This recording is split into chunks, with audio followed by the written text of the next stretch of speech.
Hey there, Grumpy Old Fart here. This is a compilation video of some of my greatest hits. Hope y'all enjoy them. I'm doing a magic items video, and this is an item that you don't really hear much about unless you're a wizard, because then wizards want them left and right. I've seen wizards kill each other trying to get one of these. It's called a Ring of Wizardry. It is a very potent magic item. It's one of the most sought after items by wizards because it doubles a portion of their spellcasting ability. It makes them more powerful just by wearing it. The description of this item is on page 132 of the Dungeon Master's Guide. I suggest you read through it very thoroughly. Wizards will very much love these in your game, magic users. Essentially, this item doubles the spellcasting ability of any magic user, only magic users, not clerics or druids, but it only doubles a certain spell level. For example, half of the rings of this type double the number of first level spells that a magic user can cast. And if you're a first level magic user and you get one, I don't know why you would, but if you do, it essentially doubles your spellcasting capability. It's quite nice. A quarter of these things double the number of second level spells that you can cast. There are various other types that double up to 5th level spell ability.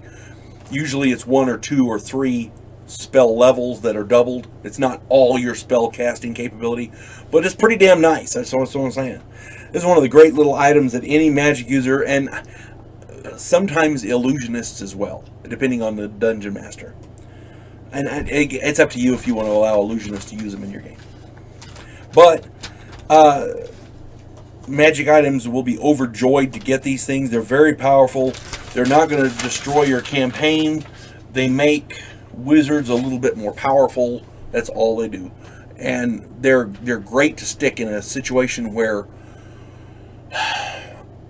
if the players are going to go up against a big bad, it would be nice if a lower level wizard had one of these.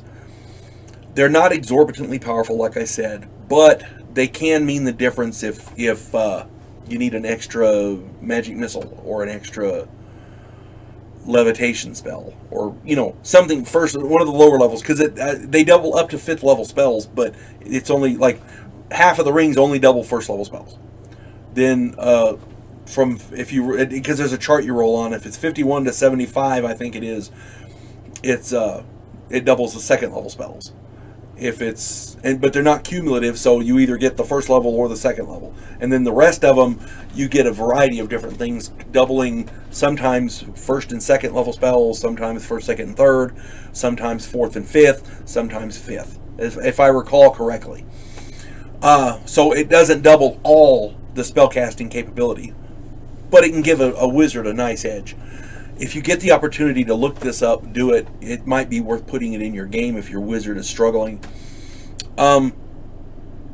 But again, with any magic item, be very careful how you do it, because a wizard gave as part of his life, literally, a constitution point, permanently, in order to make this item. So just again, as with all magic items, be careful where you put them and how you use them.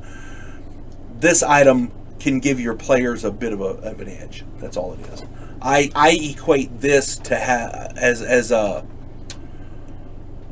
fighter having like a +2 sword, or a thief having a +2 dagger, something like that. But that's how I treat them in my game. Ring of Elemental Command. This particular magic item is rather complex. I always tell younger and less experienced dungeon masters to read through the description of these magic items very, very thoroughly before using them in their games. Regarding Rings of Elemental Command, you need to really take that advice to heart. These things are kind of complex. There are 4 elements, and each ring is attuned to one of them. So this is 4 different magic items in one. You can find them on pages 129 and 130 of the Advanced Dungeons & Dragons Dungeon Master's Guide. Again, I cannot stress this enough. Read up on them very, very thoroughly before you use them in your game. First off, Rings of Elemental Command appear as other items, a ring of invisibility, a ring of water walking, a ring of fire resistance, a ring of feather falling, something relatively innocuous. unless the owner or someone else investigates further, or unless the owner or the wearer comes within a certain radius of an elemental. That's all they'll ever be. So if there are no elementals nearby, there's no reason for you to consider anything else. There are conditions, however, which can occur, which are outlined by the dungeon master, which will activate the ring's full potential. This means that elementals of the specific type cannot approach within 5 feet or attack the wearer. The wearer can forego this protection and instead may attempt to charm the elemental. If it feels charmed, if it fails to be charmed, the protection is lost. Can't read my own writing. The rings are also effective against non-elemental creatures from that specific elemental plane. So, creatures from the elemental plane of fire, the ring of fire elemental command will affect will be effective against them. But keep in mind, it's only against that one plane. Also, the wearer is able to converse with these elementals and other creatures native to their plane. It allows the wearer to talk to them. And that's cool. Finally, each ring gives the wearer the ability to produce magic effects specific to that elemental type. And there's a list in the book. I didn't go into the specific list, but they're there, and it's very impressive. The rings themselves are very, very powerful. I mean, it just without the elemental stuff, the abilities the rings give are very, very potent. So keep that in mind. Once the full potential of these rings is known, they become very powerful items which can seriously undermine your game. Consider very carefully before you put them in here. Keep in mind that these rings do not allow the wearer to actually summon the elementals in question, only to influence or to charm them. Okay? Charmed elementals make dangerous underlings. They can seriously throw your game out of balance. I had a player who had a earth elemental as an underling. It was under his command. And this earth elemental, if you run an elemental properly in your game, they are, oh my god, powerful. Even the less, the younger ones, the less powerful elementals can seriously destroy virtually anything that they come in contact with. Uh these elementals are exceedingly dangerous. They can throw your game out of balance. So if you're gonna use them, that's fine. Just be prepared for the consequences. Okay. Even without elementals around, these rings are extremely powerful. They can undermine the balance of your game very, very easily. If you plan to put one of these in your game, be sure to allow for this. Otherwise, you're going to find that your players are very much overpowered. Just plan accordingly is all I'm saying. These things are awesome to have in the game. As a player, they're fun, but because they allow other abilities. Even when there aren't elementals around, they have all these neat abilities, and they really are great. The problem is, as a dungeon master, you have to plan for that. You have to.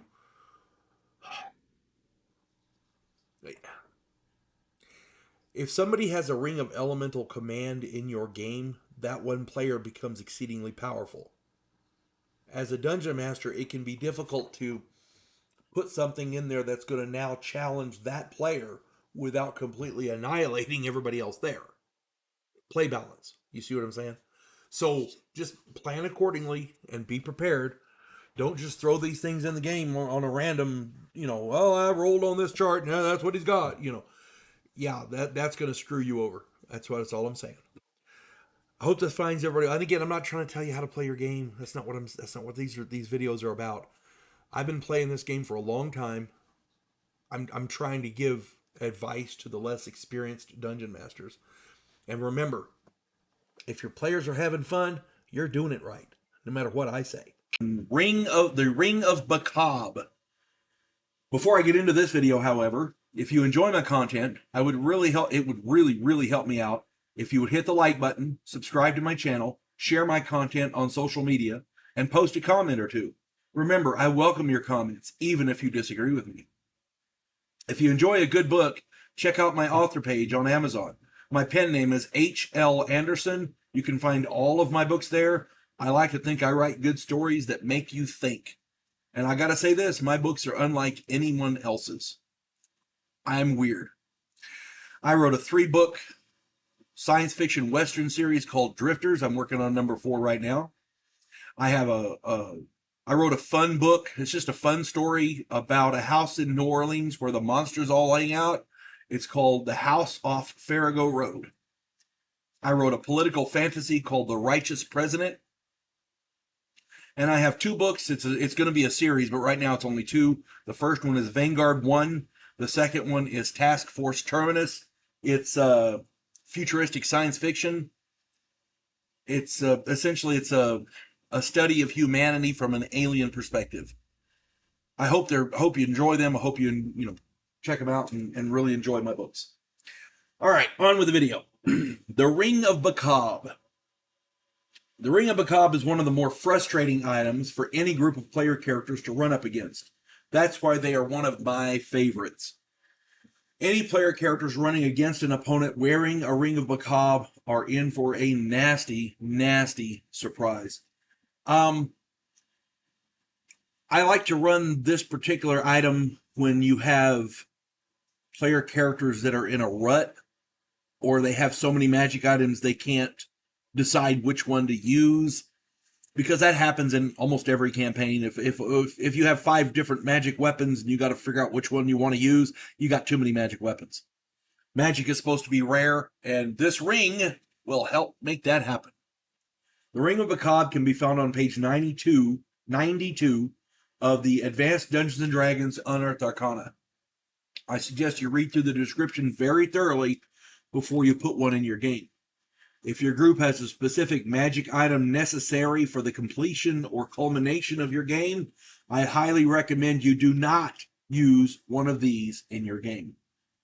Dollars to donuts, one idiot in your game will try and use that specific item to attack or affect the villain in question, and the item will be ruined. The Ring of Bacab has up to a 30% chance to turn magic items into normal items. At any rate, magical effects simply do not affect the wearer. This particular item is insidious and should only be used against groups who have magic items to spare and are smart enough to figure out that something is up. One kink in the hose, so to speak, is that the Ring of Bacab doesn't appear as magical, even under magical scrutiny. Furthermore, and to thoroughly confuse your players, when the ring cancels the magic of an item permanently, it ceases to function itself for from 1 to 4 hours. If you do it right, the player will think that their magic item simply lost its magic for some reason, but will not know why, especially when other players wail on the villain and their items are okay. They fare okay. They still keep their magic items. One of my groups of player characters encountered a powerful wizard who wore one of these. The 3rd player character who struck the wizard had his powerful magic sword drained of all magic. The rest of the group laughed it off and they continued the battle. Eventually, the evil wizard was killed and they looted his body. Thinking the ring was a normal but expensive ring, they sold it to pay for needed gear. Everyone was okay with it and the game continued on. Unfortunately, the sword that was demagicked happened to be the sword necessary to stop the powerful lich later on in the game. They were not aware of this, of course, until they were assaulting the lich's citadel, and they couldn't open the door to gain entrance because that particular sword functioned as the key. Yeah. So the idiot hit the guy with the sword, and the sword lost its power, and the sword no longer functioned as the key. The Ring of Bacab can really screw up your player's day. It can also relieve the group of excess magic items, as well as making them leery of attacking villains at all, especially with their favored items. It shifts their focus and gets them thinking about other things. Check out my video called Shift Their Focus. Yeah, this thing will get the job done. It's one of those powerful items that most player characters don't think about when they attack the bad guy. but they probably should. Girdles of Giant Strength. One of my favorite items is as a player character in Advanced Dungeons and Dragons is the Girdle of Giant Strength. You can find it on page 145 of the Dungeon Master's Guide, and I suggest you read through it very, very thoroughly. Chances are your players already have. What this item does, very simply, is turn any character except a wizard or an illusionist into a super strong behemoth. It bestows strength equivalent to a giant on the wearer. Now, it says a girdle of giant strength. I usually do a belt because most dudes don't like wearing girdles. I'm just saying. But a belt of giant strength, that's, it's a little more, it's a little easier to wrap your mind around as a dude. Now, what's nice about this particular item is that there are 6 versions of it. Each gives a different strength rating from 19 as a hill giant to 24 as a storm giant, and all the different giant types in between. So, they also get the corresponding bonuses that go with it. To hit and damage, open doors, weight allowance, bend bars, lift gates, even rock hurling. They get to throw rocks like a giant. It's pretty cool. These items are supposed to work well with gauntlets of ogre power, but the description of exactly how is pretty vague. So I'm not sure what you get in addition to wearing both of them. You know what I'm saying? If you have gauntlets of ogre power, that's cool. If you have a girdle of storm giant or a girdle of giant strength, that's cool. Wearing them both at the same time, they're supposed to work well together, but I'm not sure what the added bonuses are. As a dungeon master, and I've been playing a long time. I started playing in 1976. I started running it in 1979. I don't know what I've yet to find the bonuses for wearing both of them at the same time. If somebody knows, please put it in the comments. I'm glad to read it. As a dungeon master, I love these particular items because the different versions allow you a variable so that you can adjust the power level of the item you give based on the level of the player characters in your group. You don't want to overpower the player characters in your group with devastating magic items that, you don't want to give a second level character the strength of a storm giant. That would be grossly inappropriate. If you have a 4th or 5th level character who comes across one of these, strength of 19 would be okay. It's probably a little much, but if they roll a girdle of giant strength, 19 is about the best you should give them. Now, if he's 10th or 11th level or something like that, or if the situation demands a very powerful, they're going up against the big bad, as it were, and he really is a big bad. Girdle of Storm Giant Strength can be quite handy. Just saying. The Gauntlets of Ogre Power. These are some of the more prized items for player characters in the game. Any class can use these except wizards and illusionists. These items are wonderful.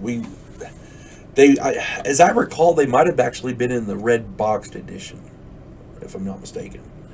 So they've been in the game for a long time. These gauntlets are awesome. I've seen versions of these as bracelets, gauntlets, gloves, or other items, But the abilities should all be the same. So regardless of what form they take, they all have the same abilities. This item raises a character's strength in his or her hands, arms, and shoulders to 18 double-aught, which means he has a +3 to hit and a +6 to damage. That is phenomenal in the game. Most times, only fighters can get these, but in this case, it allows. Most times, only fighters can get a strength of 18 double-aught because fighter types are the only ones that get the exceptional strength with the percentage added on for 18 strength. But this allows clerics and thieves to do it as well. I recommend you read the item description very, very thoroughly. It's on page 145 of the Dungeon Master's Guide. These items are supposed to work well with a girdle of giant strength, but the descriptions of exactly how they work well together are kind of vague. I haven't been able to find it. I'm doing a video on the Girdle of Giant Strength, and it should be coming out soon, so go check that out as well. This is an item, the Gauntlets of Ogre Power are an item that you can give to a player character, a player character fighter who, shall we say, isn't exactly Conan, and it, if you know what I mean. The gist of this is these things make your character better in combat. That's all they do.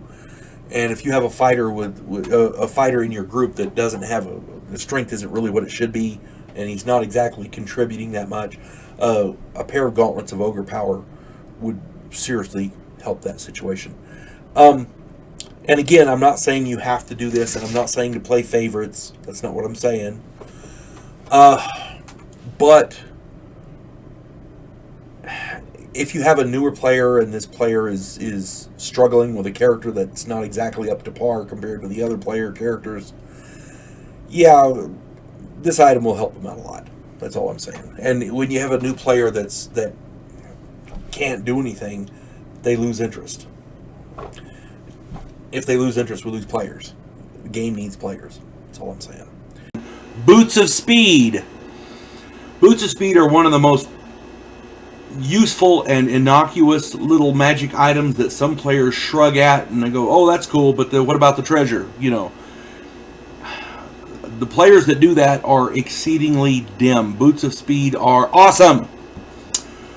To read up on them, go to page 139 of the Advanced Dungeons & Dragons Dungeon Master's Guide.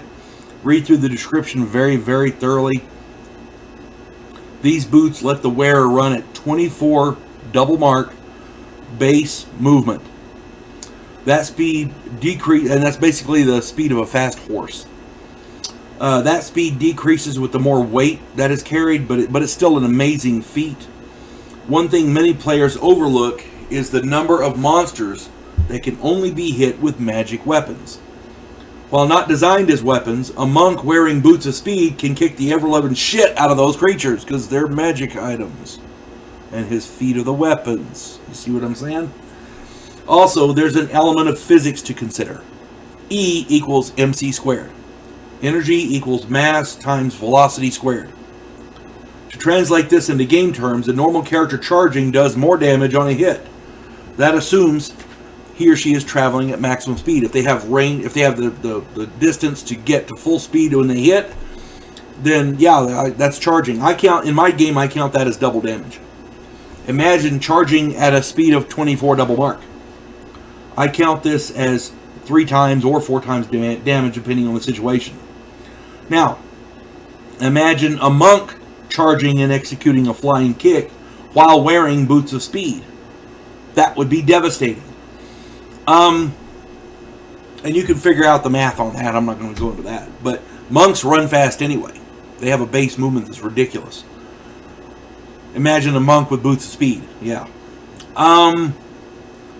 There is a downside to too much speed. This is something I gotta mention. Years ago, we had a monk in the group with a pair of Boots of Speed. He was zipping all over the place, and everything was going well. He was doing well. As the situation unfolded, we needed the monk to deliver an important message. And 24 double mark simply wasn't fast enough. We didn't have a teleport. We didn't have anything that would get us there quick. No way to deliver a message.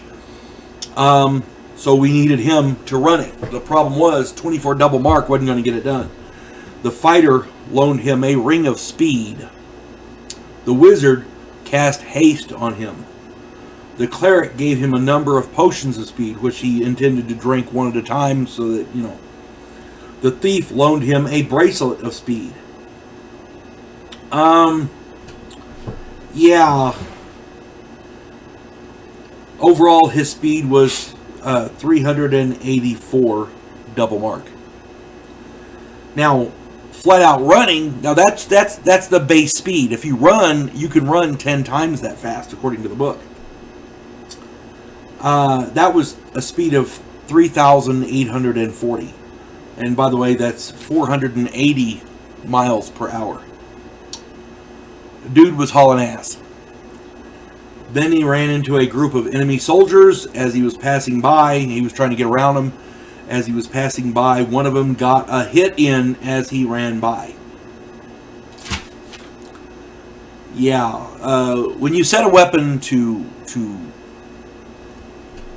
catch an incoming charge, you do double damage. E equals MC squared means that the monk took, as I recall, something like 12,000 points of damage. And the worst part is that we never knew that the message never got delivered, which later on caused a total party kill. Yeah. He died instantly, so he wasn't. Nobody in the group knew that he didn't get through, and we ended up facing a huge army with no help. We took out a lot of those bastards, but yeah, our game master at the time, he could roll crits. Let me tell you. At any rate, Boots of Speed are awesome. If you get a chance to look them up, they're absolutely wonderful. Just be careful how you use them. Cloak and Boots of Elvenkind. They are, as I understand it, they were meant to work together, so I'm putting them on the same video. The Boots of Elvenkind can be found on page 139 of the Dungeon Master's Guide, and the Cloak of Elvenkind is on page 141 of the Dungeon Master's Guide.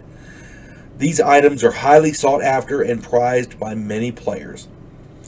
The boots allow at least a 95% move silently, even over a creaky floor or dry leaves. I mean, they're really good. The cloak allows almost total chameleon-like invisibility in outdoor natural surroundings, minimum of 95%. So it's very, very useful. Worst case scenario for the cloak is a brightly lit room and or a well-lit underground area, but there's still a 50% chance of this chameleon type invisibility, and it works really, really well. Now, you want to read through the descriptions of these items in the Dungeon Master's Guide. Read through them very, very thoroughly, because I guarantee your players have. These items are really, really well. Players want them. They're sought out. People go on quests to find these. I've seen players kill off elves, random elves, just to get them. There's been a long-standing story that these cloaks and boots only work for elves, or that they have they have some magical ability, but they work better for elven characters. And as far as I can tell, this is not true. Any race of player character can use these, and any class can use them as well. I've seen thieves kill party members to get these things. They're so useful. I was playing in a game, and a guy found a cloak of Elvenkind, and the thief in the group waited till he went to sleep and slit his throat and took it. That should have been a flag for the party, but no, it wasn't. They didn't do anything about it. And later on, the thief ended up double-crossing him and taking all the treasure. So, that kind of player you really don't want. If you want a great demonstration of a visual demonstration of what a cloak of the Elvenkind does, watch Peter Jackson's masterpiece, The Lord of the Rings: The Two Towers. Okay? If you've not seen them, crawl out from under your rock. These movies are brilliant. When Frodo and Sam get to the Black Gates of Mordor, I want to say one of them. I think it's Sam falls down the hill and gets stuck in the dirt, and he can't get out. I think it's a sinkhole or something. And the other one runs down there and is trying to pull him out, and the orcs are coming. An army of orcs is coming, so he throws the cloak over it, and it looks like a rock because it blends like a chameleon. And in my opinion, that is one of the most brilliant, brilliant examples of a cloak of the Elvenkind I've ever seen. It's The guy was standing right over him and couldn't see him. It looked like a rock, you know. But these items are wonderful, and if you want to put them in your game, please do so. Again, be judicious, be very very careful what magic items you put and where, because certain magic items are they'll get your party fighting amongst themselves for them. Robe of useful items. But before I get into that, I'd like to talk to you a little bit about the books that I've written. I enjoy writing different stuff. I'm a published author. I've got books on Amazon under the author name of H.L. Anderson. The stuff that I write I like to think it's different. It's quirky. My wife says it's quirky. It's a little strange, but if you enjoy different stories, the stuff that nobody else is writing, check them out. You might like them. I have a 3-book series called Drifters. It's a science fiction, adventure, fantasy, western series. I don't think it's like anything I've ever heard of. It's completely different. I have a political fantasy called The Righteous President. It's about a president who actually tries to fix things. I have a science fiction adventure called Vanguard 1. It's a study of humanity from an alien perspective. Again, I've seen other science fiction stories, but nothing quite like this. I'm about to have another book published called The House Off Farrago Road. It's soon to be on Amazon. It's a modern-day mythological adventure fantasy type thing. It's just a fun story. I hope you enjoy it. Now, on with the video. This is an advanced Dungeons & Dragons magic item video on the Robe of Useful Items, which, in my opinion, is one of the most useful items in the game. It's not exceedingly powerful, but it'll save your life. Or the life of your character, I should say. There are tons of magic items in this game. Some are powerful, some are just weird and useless. Some just fly under the radar. The Robe of Useful Items is the under-the-radar item of all time. I have never had a magic item save my character's lives more often than a Robe of Useful Items. The description is on page 153 of the Advanced Dungeons & Dragons Dungeon Master's Guide. Be sure to read through it very thoroughly before you put it in your game if you're a Dungeon Master. And if you are fortunate enough to get one, read up on it, because, oh my god, it's so useful. As I said, I've never had a magic item save my player character's life more often than a Robe of Useful Items. If you're destitute, you grab a bag of bags of 100 gold pieces. They're on there. If you're stuck in the end of a hall with enemies approaching, well, keep them out. Put an iron door there with a bar. That's on there too. If you fall overboard or your ship is sinking, grab a rowboat off that thing. Yeah. If you're stuck in a hole, there's a 24-foot ladder. If there's too much treasure or supplies to carry, or you need a ride, there's a mule with saddlebags. If you're taking too much damage, there's potions of extra healing. If it's too dark, grab a lantern. You need to trigger a trap, there's a 10-foot pole. You need to check something, poke something to see what it is, there's a 10-foot pole on there. You need to climb down a 30-foot cliff, there's a 50-foot length of rope there. Need to carry stuff, there's large sacks. The pesky guide leading you into a trap, grab a dagger. You need to see around a corner, there's mirrors. You need to get through a wall, put a window there.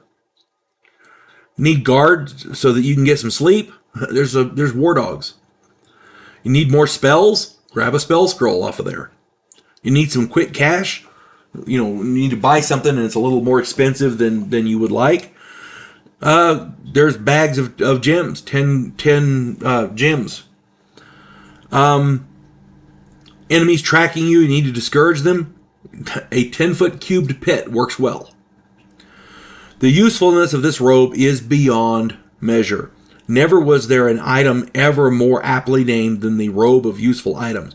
One of these in the party saves so much of a hassle in carrying random crap. With this thing, whatever you need is literally at your fingertips. Years ago, we were at the edge of a cliff. My wizard was out of spells. We had fought and fought, and we were going to get overrun. The barbarian and I were the only ones left. The barbarian jumped off the cliff knowing he could take the damage. I had no way to defeat I want to say it was 30 or 40 orcs that were coming. So yeah, I jumped off the cliff, and on the way down, I pulled a window off, stuck it on there, and grabbed the ledge. I made a dex check and a half to be able to do that, and I created a ledge to hang on to. Then I used the dagger as a piton, and I stuck it in there, and then I used the rope to tie to that and lower it so I could climb down. The barbarian was down there waiting on me, and I smacked him a good one for leaving me, but still, the robe of useful items will save your life. In another instance, we were in a narrow hallway, and a block was coming down the hallway, sliding. It was at an angle. The block was sliding down the hallway. It was going to crush us, and so I ran as close to this thing as possible on the way down, and I put the window there in the wall because it only goes 2 feet. And I jumped in there and hid. The block slid past, and I was able to get on the other side and go. Yeah, this thing will save your life. A robe of useful items is, oh my God, useful, just like in the name. People get that and go, yeah, it's just a robe. Yeah, they pass it up. I don't. That's an awesome item. If you ever get one, hang on to it because they're very, very useful. The Rug of Welcome. The Rug of Welcome is one of the more useful magic items in the game. It appears and functions exactly as a carpet of flying, like you see in the old movies. The flying carpet from Sinbad and the Arabian Nights and all that. I can't remember the name of the movie. Anyway, but it also performs a few other functions as well. It acts as a rug of smothering, which can trap opponents who step on it. It can also elongate itself and stiffen to become as hard and strong as steel. Thus, it can act as a trap as well as a bridge or a barricade or something like that, depending on what you need. It can be very useful. The Rug of Welcome is found on page 153 of the Advanced Dungeons & Dragons Dungeon Master's Guide. The Rug of Smothering is also on that same page, which is kind of convenient, The Carpet of Flying, however, can be found on page 140 of that same book. Be sure to read through the description of these items and, all of them, all three of the different items, before you put it in your game. You've got to really understand them. If you don't understand what the item does, your players are going to misuse it.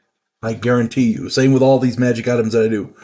If you don't understand them, the players are going to misuse it, and they'll try to get away with whatever they can, so you have to understand them. Years ago, I was running a magic user in my friend Jesse's game. Jesse is an excellent dungeon master. His games are always fun. Our group had been contracted to break into a warehouse and steal a specific item. All was going well until the thief failed a trap check. The device was not a trap per se, but rather an alarm. Before we knew it, over 100 human mercenaries had us surrounded. The fighters and the cleric held them off while the thief tried to find a way out. Unfortunately, they were outnumbered. I used my Rug of Welcome to form a barricade so the cleric had time to heal the fighters, make them last a little bit longer. The thief found the item that we were after, and at that point we were becoming desperate. Fortunately, the thief also found an escape tunnel. So I grabbed my rug and we beat feet. The mercs were hot in our tails. The leader was a big half-orc. The rest of them were humans, but the leader was a big half-orc. I put the rug down at a turn in the tunnel, and I became invisible. The half-orc stepped on the rug, and the others stopped and watched as the half-orc was smothered in the darkness. They figured the ground was enchanted, and they turned around and fled. They didn't like that at all. We were able to make our escape. Rug of Welcome can be extremely useful. It has a variety of different functions, and Again, one of the more useful magic items in the game. I don't like handing out magic items willy-nilly, but several magic items, excuse me, are just so useful. It's if you're going to hand out magic items, you want to hand out stuff like the Rug of Welcome, an innocuous little item called Merlin's Spoon. Not Merlin as from King Arthur, but Merlind, Murlynd, Merlin's Spoon. Merlin's Spoon is one of those innocuous items that most players overlook on the way to more powerful and more dramatic and more flashy items. You know, they want that Holy Avenger or the Staff of Power or whatever. I've been playing Advanced Dungeons and Dragons for over 45 years, and in all that time I've known three players, three players, who actually had one and used it effectively. The item came out in the Unearthed Arcana back in 1985, and I don't know why more people don't invest in it. It's crazy. Merlin's Spoon can be found in the Advanced Dungeons and Dragons Unearthed Arcana on page 101. Read up on it very thoroughly. You will see the usefulness of this item immediately. One such item will feed four human beings per day. I have seen players scoff at these similar items, at these and similar items, over and over and over again. I had one player, a self-important little weasel named Gary, actually argued with me that this shouldn't even be a magic item. He argued that it shouldn't even be in the book. He found one, and I guess he expected a plus 25 battle axe of everything slaying. So he snapped it in two and tossed it into the campfire. Everybody thought that was weird, but nobody really thought much about it. Later on, when he and his two buddies ran out of provisions on a prolonged trek through the desert, his two buddies were not happy because they knew what that was. They knew what it could do. Again, I have seen players scoff at that. I have seen players roll their eyes when they see one. I had a group who found a treasure hoard, and one of these was in the hoard. Nobody wanted it because they drew lots and took turns picking magic items from the hoard, and they just left it. Nobody wanted it. They left it there. So a Merlin Spoon, a magic item, was laying by the side of the road. It was crazy. The one time I actually had to use a spoon of Merlin, we were trekking through the Underdark in search of a magical MacGuffin of world saving, and I was actually playing in the game. We ran out of food, and luckily one of our 6 PCs happened to have one. We went on half rations, and every third day, 2 of us got full rations. It kept us alive for over a month until we were able to raid the pantry of a goblin tribe. We were able to continue on and get the mission done because of that spoon. The point of all of this is that while Merlin's Spoon is certainly a minor magic item, its usefulness cannot be denied. It cannot be denied. Pair this with a decanter of endless water, buddy, you're set. You are set. Now, if you'll read the description, the food, the sustenance that this thing delivers isn't exactly a 7-course meal, with pheasant under glass or anything like that. But if it keeps you alive, don't argue with it. You know what I'm saying? It sure as hell beats making another character. All that being said, never overlook even the most minor magic items because they can all be useful. And remember, I cannot say this enough. When you're playing any kind of a role-playing game, it's not what you have, it's how you use it. I say that in every game that I play. I was playing... I say that in just about every game. I'm just going to leave it at that. Makes everything easier. I hope this finds everybody well. And again, I hope y'all enjoy playing Advanced Dungeons and Dragons as much as I do. And don't overlook Merlin's M-U-R-L-Y-N-D, Merlin's Spoon. Don't overlook that. It can literally save your life. In any properly run campaign, where the group or the party or the PCs player characters are on a quest for an item or are en route to blah, someplace. They're exploring ruins, they're spelunking in an underground temple or whatever, anywhere they go. Anywhere outside of a town, I should say. Survival is a consideration. Food, water, safe shelter, all these are serious considerations. They're essential. A hidden glade, a cave, an abandoned homestead, an old grotto, anything can be a safe shelter if you use it properly. Knowing basic survival, you can turn anything into pretty much a safe shelter. A person can go 30 days or more without food. Fat people like me, probably maybe 50 days. I don't know. I might actually lose weight. You never know. It's not good, but it's possible. Okay. Fresh potable water is a serious concern. Water weighs 8.3 pounds per gallon. And to my mind, water is the most important of the three survival essentials because a person can only go 3 days without it. 3 days.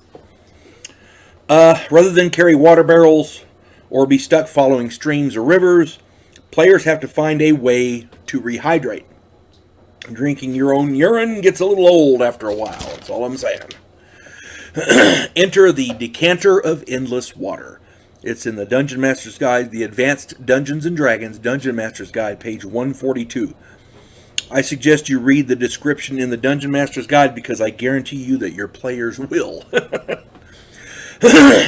One of these items can produce all of the fresh potable water your group needs. On top of that, one of its functions can work as a makeshift weapon. It spews water like a geyser, like a very powerful water hose, essentially. And it can kill small animals and insects. Just make sure that there's a place for the water to go, or your players may run the risk of drowning if they're in an enclosed area. So just be aware of that. This is one of those less conspicuous items that can easily make the difference between life and death for your party. And it's very, very useful. It's one of those useful items. A lot of people don't really talk about it, but it's one of the first things I go for when I have a beginning character and I get some money. You know, obviously you go to the essentials, armor and weapons, the useful stuff. If you can get like a portable hole or whatever, those are always nice. But you know, magic items are hard to come by. If you're running in a game where the magic user or the dungeon master rather has a magic shop, a magic user running a wizard shop or something, and he's got magic items for sale, see if he's got a decanter of endless water, because those are very, very useful. People don't really think about it. They buy a water skin and call it good. And that, you know, if your dungeon master will let you do that and he doesn't really harp on the water situation, then by all means, that's fine. But if you're playing with a really good dungeon master who's thorough and thoughtful and considers these things, consider a decanter of endless water. My wife, the first time she played in the game in D&D, she actually found one. And she's been enamored with them ever since. As a matter of fact, she's the one that suggested I do this video. And she's absolutely right. They are awesome. So, yeah. Survival being an issue. Food and water is an essential. Food you can go without for a few days. Water you've got to have. So, the Decanter of Endless Water. The Deck of Many Things. One of the most infamous and dangerous items in any campaign. It's on page 142 of the Advanced Dungeons & Dragons Dungeon Master's Guide. I suggest you read through it very, very thoroughly, the description in the book, because I can guarantee you that your players will. So many of them probably already have. The Deck of Many Things is really infamous. It's very, I mean, people talk about it a lot. I've known people who got it, and they wanted to get it again. I honestly don't know why, but there you go. The deck, basically the Deck of Many Things, when a player finds it, it allows the player to draw up to 4 cards. They have to state how many they're going to draw, and they have to draw that many cards. Now, they can draw up to 4 cards. Once the last card is drawn, or when a specific card type is drawn, the deck disappears and is gone forever. It teleports someplace else, it just goes away, and that's that. So multiple players cannot draw from the deck. There's more to it than that, but that's basically what it is. Half of the deck is bad, half of it is good. Some of these cards will seriously undermine or unbalance your game. It is possible that only a portion of the deck will be found, when they get it and somebody's already drawn cards from it, basically. There's a chance that a portion of the deck will already be gone. So that 50-50 split may not be accurate. Regardless, the bad stuff is generally worse than the good stuff is good. The bad stuff is really bad. The good stuff is okay. The best thing you can get, the really, really good card, there is the Moon card. I believe it grants 1d4 wishes, which in and of itself can really skew your game. It can really unbalance your game, is all I'm saying.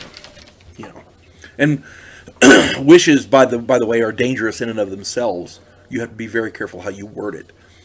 According to the spell description, a dungeon master has to try to warp that spell. So players who use a wish spell have to be very careful how they word it. For some players, the thrill or the risk of drawing cards from this deck is overwhelming. You're going to get players who just want to draw. I want to draw 4 times. Why? I just want to do it. Why? I don't know. I just want to do it. They can't explain it either. It's the risk. I honestly don't know why. I'm not going to go into the psychology of it, and consequently, I'm not even going to try and explain it. But they will, because there's people like that. Someone in your group will try and convince the possessor of the deck to draw all 4 times, and they have to state how many beforehand, and they can't change it. So once they state it, that's that. So just expect it. Somebody's going to try to say, "Oh, get all 4, get all 4." This item is extremely disruptive to your campaign at best. I have never, ever had a good experience with the deck of many things. I have heard of people say, "Well, I did this one time and I got good stuff." Yeah, they can't. I've never seen it. I've been playing a long time, more than 40 years, and I've never seen anybody have a good experience with a deck of many things. I have never had a good experience with a deck of many things. You're going to hear people say, "Oh yeah, some of it can be really good," and yeah, it can. It never works out right. it's the deck of many things, in my opinion, should be considered a cursed item. That's just my opinion. I would seriously consider twice before putting it in any treasure trove. And I'm not saying don't put it in your campaign, but just be very careful how you do it. And be careful where you do it and when you do it. I would be careful which player gets it if you could. It can be so disruptive, and I have seen campaigns go for 8-10 months, a year sometimes, and a deck of many things destroys it all. Gone. And I honestly, I can't even explain it, but it does. So, just be very, very careful when you use it. Word of the wise. The Gem of Seeing. Before I get into this video, I'd like to talk about my books for a little bit. I enjoy writing different kinds of stories, different kinds of books, stuff other people isn't writing about. All of my books are available on Amazon under the author name of H.L. Anderson. If you enjoy a good quirky story, most of my stuff is pretty strange, but if you enjoy a good quirky story, check out my books. I have a 3-book series called Drifters. It's a science fiction, fantasy, adventure, western type thing. It's unlike anything you've ever read. I have a political fantasy called The Righteous President. It's about a president that actually tries to fix things. A political fantasy. I have a science fiction adventure story called Vanguard 1. It's a study of humanity from an alien perspective. And I'm about to have another one published called The House Off Farrago Road. Again, soon to be on Amazon. It is a modern day mythological adventure fantasy type book. It's just weird, but it's just a fun story. So if you enjoy quirky stories, check them out. On with the video here. Gem of Seeing. There are lots of different magic items in Advanced Dungeons and Dragons. The variety and diversity of magic in the game is astounding. The creators of the game scoured mythology and fairy tales and historical lore and included everything they could find, and then they added a bunch that they made up themselves. One of the more useful items in the game is the Gem of Seeing. You can find it on page 145 of the Advanced Dungeons & Dragons Dungeon Master's Guide. Some people refer to this item as a Gem of True Seeing. In my games, that is a separate item.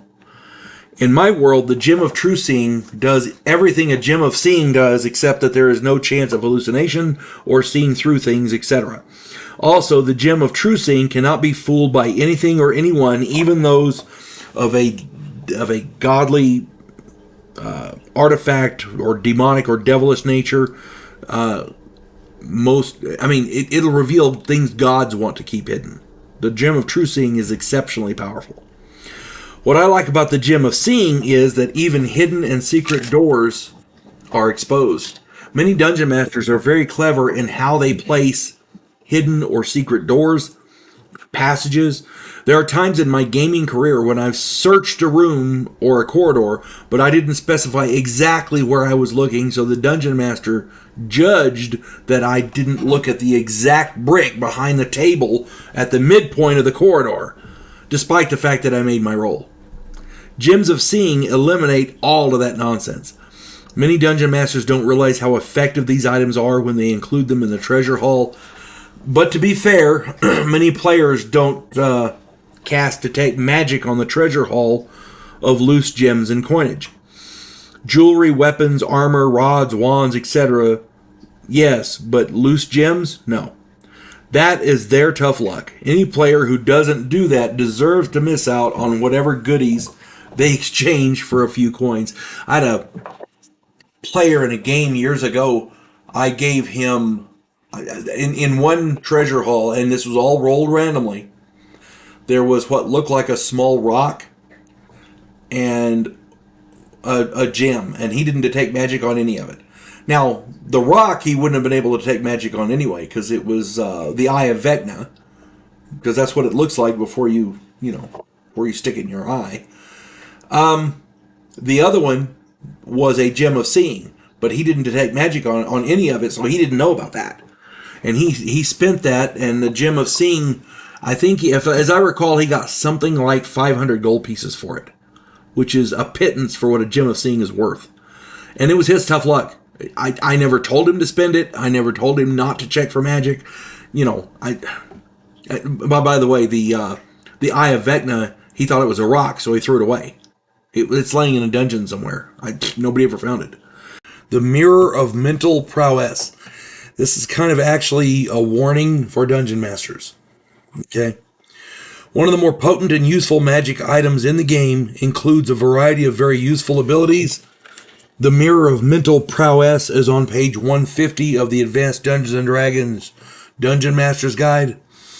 Be sure and read up on it very thoroughly before you decide you want to put this in your game, because this thing can wreck your campaign. Okay?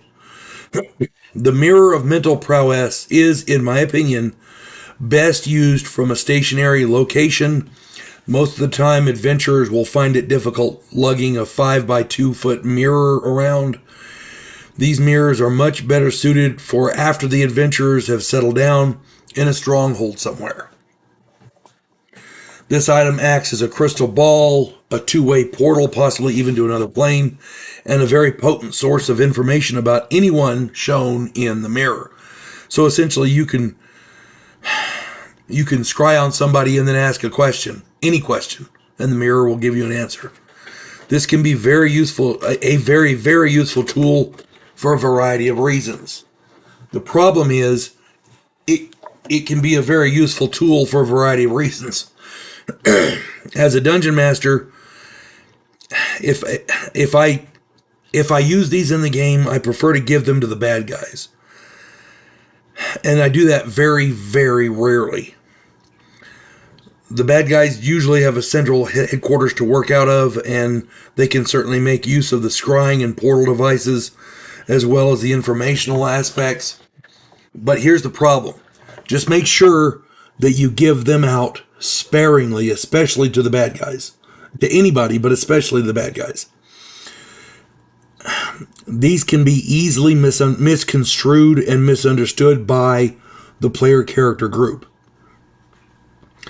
The last thing you want is for your players to get the wrong idea that you are cheating. Okay?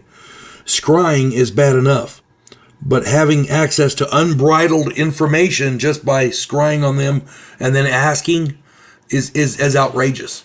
Your bad guys can find out all manner of information that could be very detrimental to your players. Again, simply by asking. This thing it will throw your game out of balance in a heartbeat. If your players get this, it's going to sound bad. I've seen these things in campaigns when the players get a hold of them. I've seen games where the dungeon master, if he's running it fairly, the dungeon master cannot put stuff against the players, monsters or plots or whatever against the players because the players are using this device. It eliminates the ability to challenge the players because they can find out information on just about anything. Scrying is bad enough. Being able to ask questions from an unlimited source of knowledge about the person you're scrying on is ridiculous. That's all I'm saying. It's outrageous. Regardless, this is one of those items that you want to dole out with an eyedropper. No matter who has it, this mirror can seriously undermine the continuity of your game. It can literally cause your players to doubt your integrity as a dungeon master.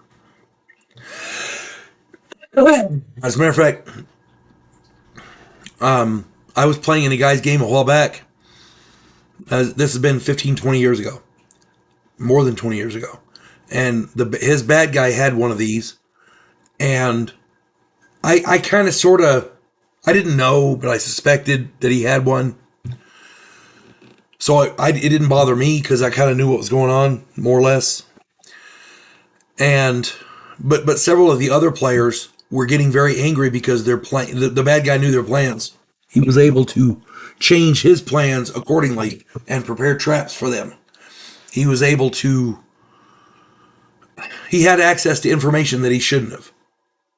The players thought the dungeon master was cheating. The dungeon master kept trying to explain, no, there's a reason for this. You just, bear with me. But they wouldn't listen. 3 players actually quit the game over this. It can destroy your game. Okay? And the dungeon master can't come out and say, yeah, he's got one of these, because then the players are like, well, what the hell good is that? Because if a player knows that the bad guy has it and the bad guy knows about them, what's the point? This thing is overpowered beyond ridiculous. Unless your players are exceptionally mature, very trusting, or totally lacking in cognitive logic, it may very well not be worth it to put it in your game. Think long and hard. Think long and hard before putting one of these in your game. This thing can literally destroy your game in a heartbeat. I've seen it happen. So, in Advanced Dungeons & Dragons, carrying capacity is important because there's only so much gear that a player character can carry. The equipment you carry is important, and the amount of treasure you can carry out is equally important. The whole point of an adventure is to go get treasure and become wealthy. Well, there's only so much you can carry, because modern times, if you break into a bank or whatever and you're going to steal a bunch of money, it's in stacks of bills. One bill's $100, right? Well, when you break into a bank in Advanced Dungeons and Dragons, there's stacks of gold coins. That shit weighs a lot. By the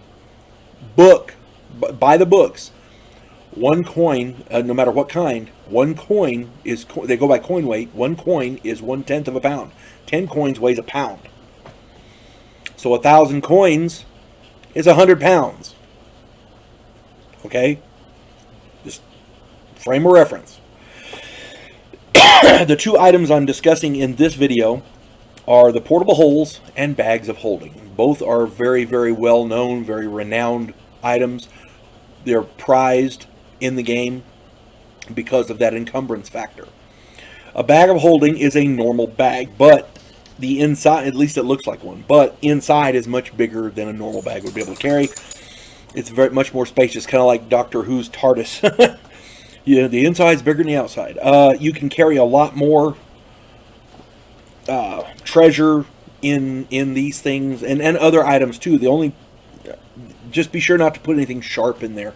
You're putting something sharp in, like a sword, stuffing it in the bag, you'll puncture the bag, and then everything in it is lost.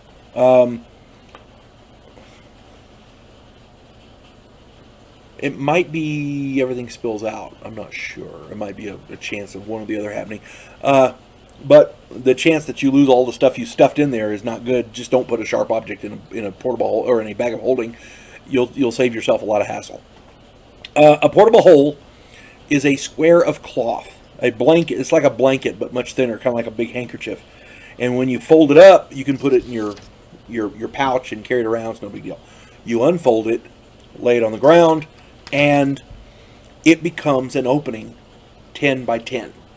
The piece of cloth you're holding is 10 by 10. When you lay it on the ground, underneath it there's a hole. And you can store stuff in there. It's 10 by 10 by 10. Okay? Which can be packed with treasure of all kinds. You can load that bad boy with spears and swords and whatever the hell else you want.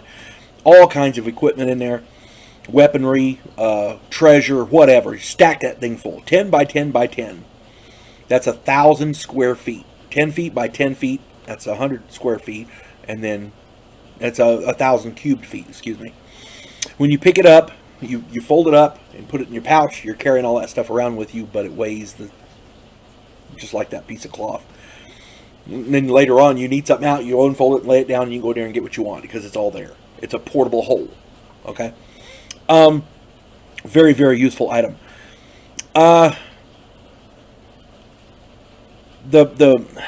These two items are more well known in the game because they're really so damned useful. Everybody loves them.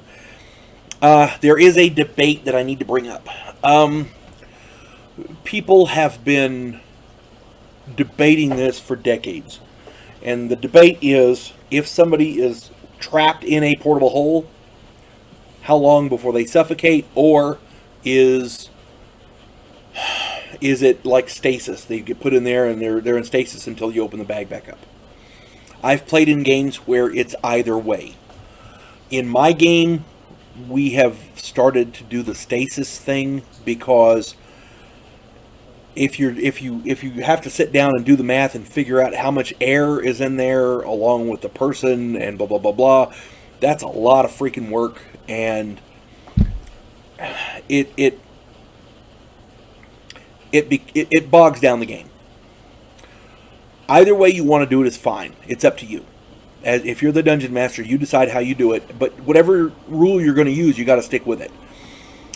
Recently, I asked my players, because we were having that debate. I asked my players which ones they would rather do, and the stasis thing is what they would rather do. So that's what we're going with. Either way's fine. Okay.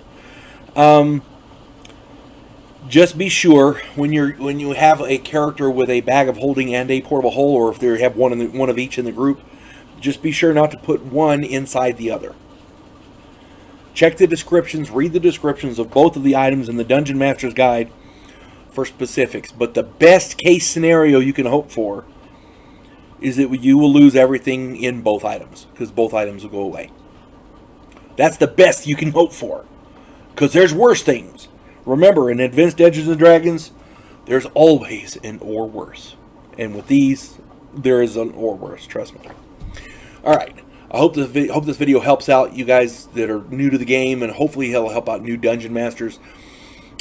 These are some of the more useful items. They're not really powerful, but they're very, very useful. So if you get the opportunity check them out in the Dungeon Master's Guide. You might want to leave one for your players so that they can, at least one in the group, so that they can carry around. Otherwise, they're going to have to find some place to bury stuff, and it becomes a hassle. For those of you who don't know, a scrying device is a magical item used to view a person, thing, or area from afar through magical means. There are many such items in the game, including crystal balls, magic mirrors, etc. The most well-known of these items is, of course, the crystal ball. It's on the advanced Dungeons and Dragons Dungeon Master's Guide, page 141, if you want to read up on it. And I suggest you do read up on it. Read it very, very thoroughly, because I can guarantee you your players will. I did a video recently on magic items called Magic Items. Go check that out. In that video, I explained what would happen if you let your players acquire a scrying device and a helm of teleportation. In my game, I usually use rings of teleportation. It's the same thing. Basically, it will be bad. The problem is, the sad part is, that players with spellcasting abilities, like magic users, illusionists, druids, clerics, should they opt to work together, they can duplicate the capabilities of these two items within their normal spellcasting capabilities. This, and in and of itself, makes the scrying device teleport item combo less frightening, because they can get spells to do it anyway, and a lot of your players will. These items just make it a hell of a lot easier. Be sure to read the teleport spell from the player's handbook, rather, very, very carefully. The basic teleport spell has some serious flaws. There's a chart that you have to roll on if you're teleporting, and there's a chance you'll end up too high and fall. There's a chance you'll end up embedded in something, that kind of thing. And without the scrying device, a teleport spell can be potentially problematic. Check out the table, and you'll see what I mean. Sorry, critter emergency. Animals driving me crazy today.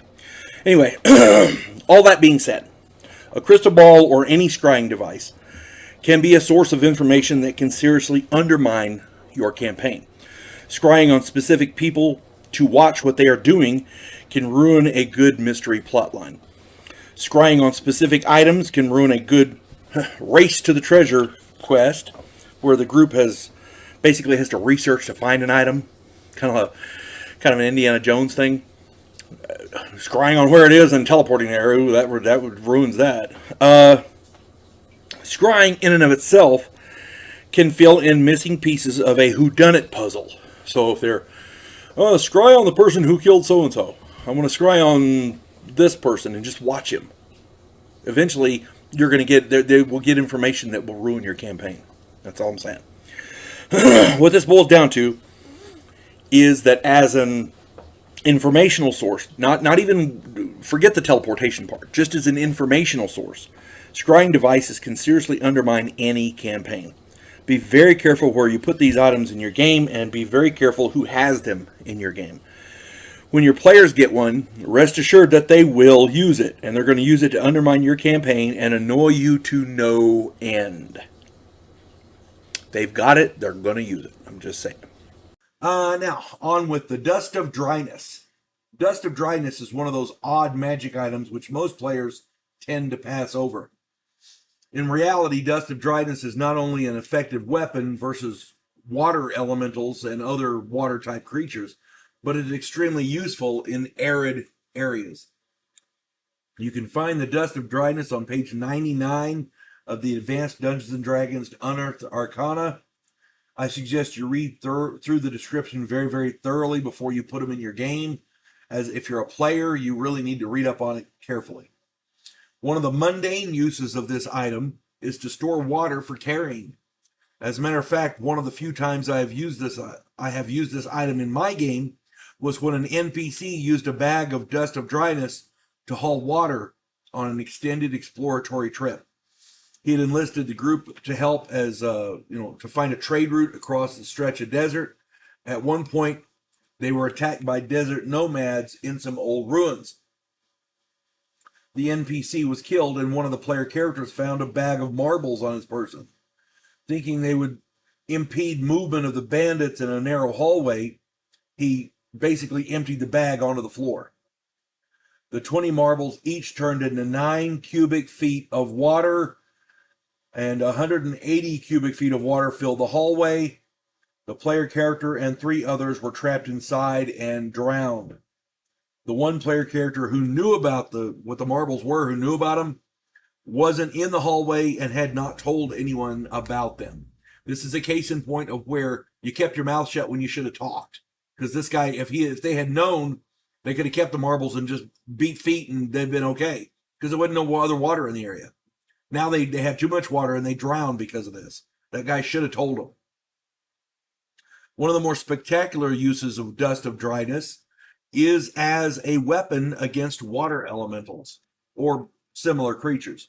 A pinch of this dust, which contacts such a creature, will destroy it unless that creature makes a savings throw versus spells. As dangerous as creatures such as these can be, dust of dryness can be an excellent weapon against them. Years ago, my player character had a bag of this dust in my friend Ruben's game. Ruben, I love him to death. He's a good guy, but man, he was a crappy dungeon master. This guy fancied himself a killer dungeon master. His fetish was forcing his players to make up new player characters every single week. He tried to kill everybody off. And being the dungeon master, it's not difficult, you know. He had us make up 5th level player characters and rolled randomly for 2 magic items for each of us. One of my fighter's items was this bag of dust. Through the course of the evening, his NPC villain, a wizard, summoned all manner of creatures to fight us. The culmination of this onslaught happened to be a water elemental. I produced the bag and threw a handful of the dust at the elemental. Reuben read the description of the item and got very, very angry. He rolled the savings throw, and we all saw the natural 1. Suddenly, throngs of warriors mysteriously appeared and slaughtered us all. The wizard had not summoned them. They just happened to appear then and there. As far as I know, that was the last game Reuben ever run. He really was a crappy dungeon master, and after that game, his players all knew it. But that dust of dryness really, really saved our bacon until, of course, the dungeon master decided, well, that's not enough. You have to die. Yeah. But again, don't overlook dust of dryness. It can be extremely useful as a player.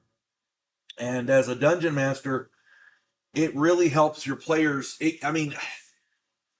People say, yes, it can kill a water elemental.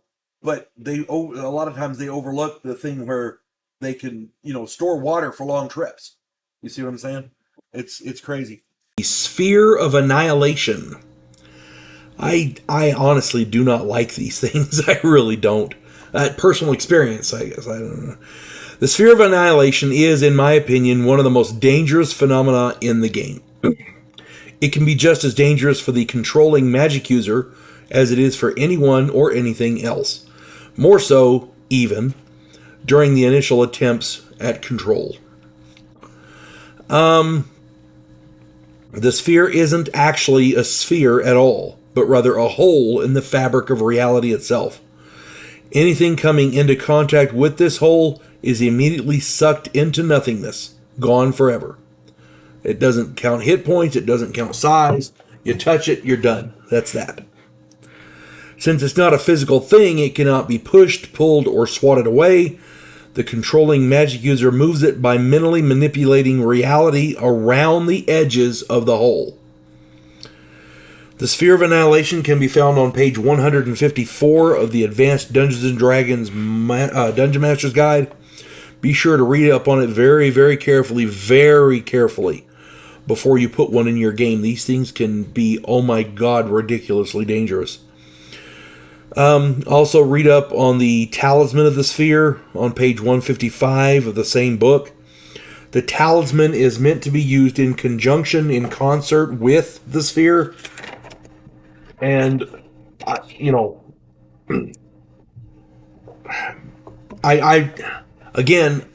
not a big fan of the Sphere of Annihilation for the fact that it can be as dangerous to you as it is to the enemy. A lot of people like it because it's a status symbol. Not to sound bad, ladies, but I don't need status symbols. I'm quite happy with me as I am. If you get my drift. Excuse me. Yeah, I don't need anything to improve my status. I'm good.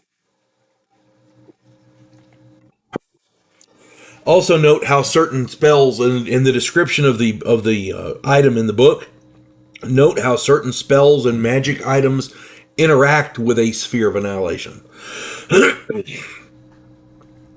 Also note that the absolute ridiculous chance any magic user under 12th level has to control a sphere, without a talisman.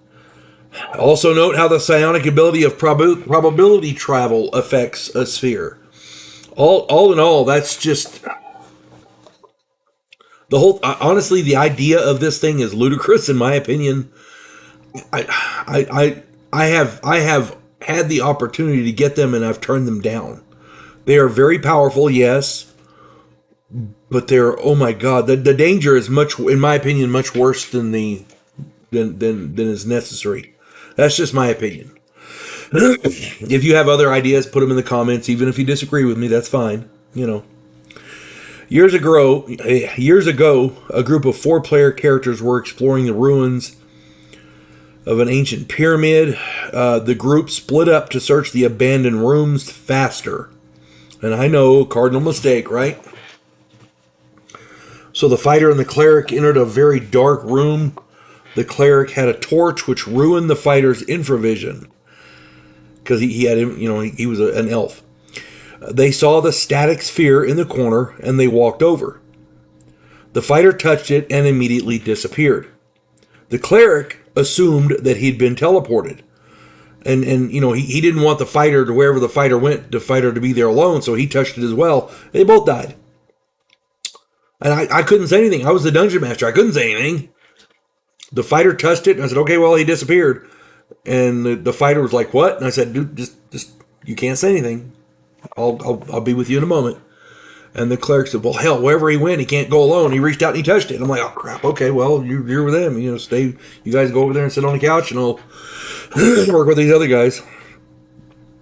The thief and the magic user came in. The magic user immediately recognized it and tried to control it. He didn't say what it was, and he was able to get it under control, so all was well. Later, the thief, who thought it was a valuable item to sell, tried to steal it. So the magic user was the only survivor, and mainly the only reason the thief died was because the magic user didn't tell him what it was.